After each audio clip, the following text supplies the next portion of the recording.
Los discípulos habían sufrido un golpe demoledor. Momentos antes, Pedro había recibido la más sincera felicitación por su visión inspirada de que Yeshua era el Mesías de Dios. Mateo 16:16. Luego, estas palabras no deseadas. El Hijo del Hombre va a ser arrestado y matado, pero Él volverá de la muerte al tercer día.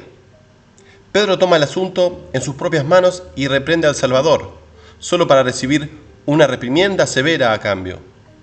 La agenda de Pedro arruinaría el programa mesiánico diseñado por Dios para Yeshua.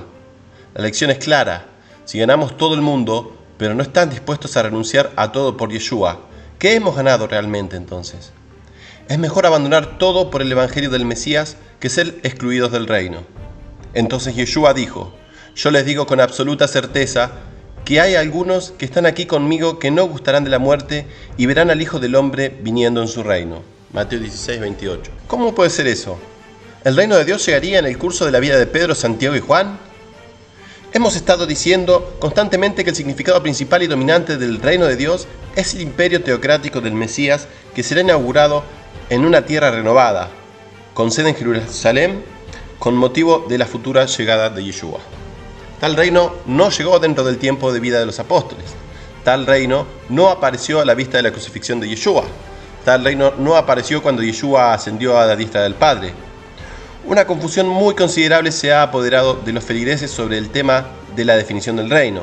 Una confusión que es tanto más sorprendente porque el reino forma parte del contenido de todas las presentaciones del Nuevo Testamento del Evangelio. Por ejemplo, Lucas 4:43, Mateo 3:2, 4:23, 9:35 y 24:14.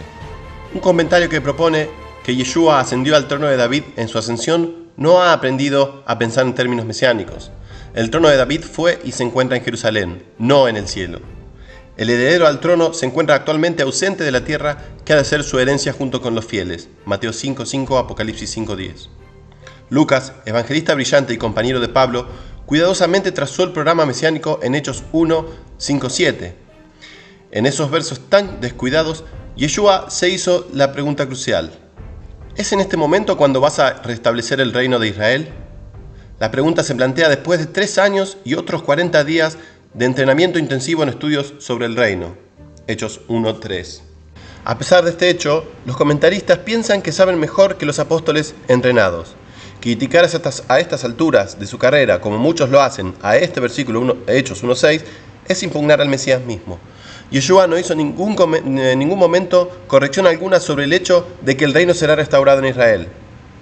Él simplemente dijo que es imposible saber cuándo dicho evento se llevará a cabo, que el reino vendrá seguramente. Cuándo vendrá es desconocido. No es una cuestión acerca de si el reino regresará a Israel, es una pregunta acerca de cuándo sucederá. Lo que llegó en pocos días era el derramamiento poderoso del Espíritu. Lo que no llegó a los pocos días fue el reino. Es un grave error pasar por alto esta distinción vital entre dos eventos tan cuidadosamente detallados en Hechos 1. Aquellos que piensan encontrar el trono de David en el cielo en Hechos 2, proponemos los datos primarios suministrados por Hechos 1:5-7.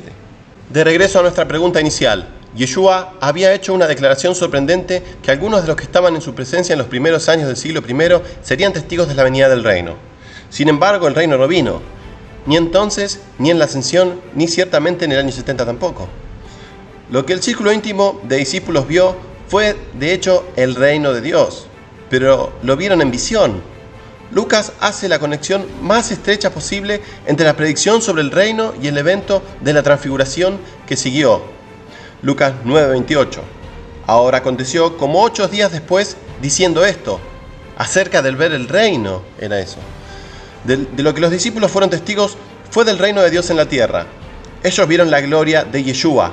La gloria es un sinónimo para la venida del reino, y en su compañía aparecieron Elías y Moisés, tipo de los justos que resplandecerán como el sol en el reino de su Padre.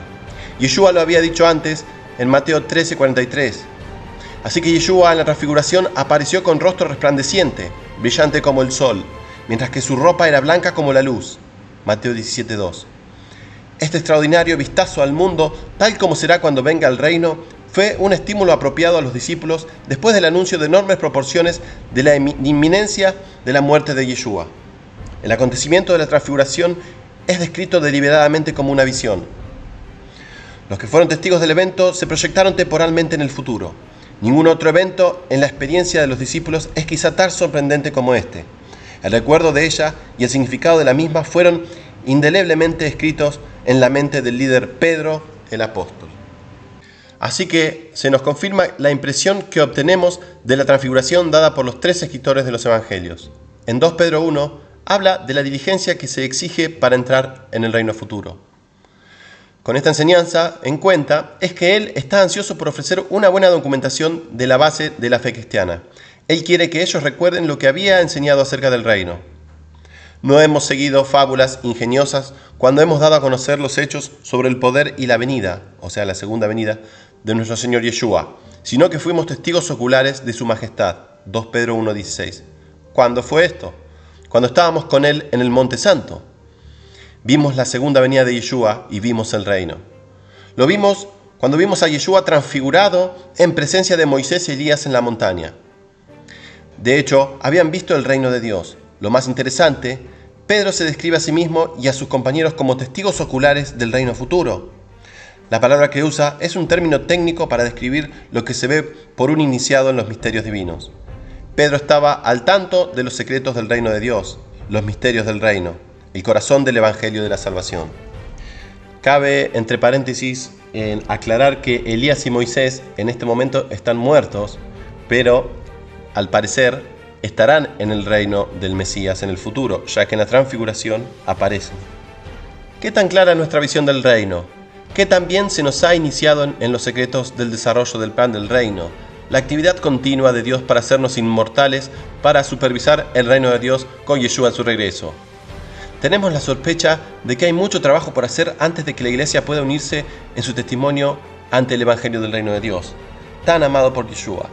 Se dará un gran paso adelante cuando Hechos 1:5-7 se restablezca como base para una clara distinción entre la venida del Espíritu en Pentecostés y los diferentes eventos en su totalidad, que es la venida futura del reino en el regreso de Yeshua.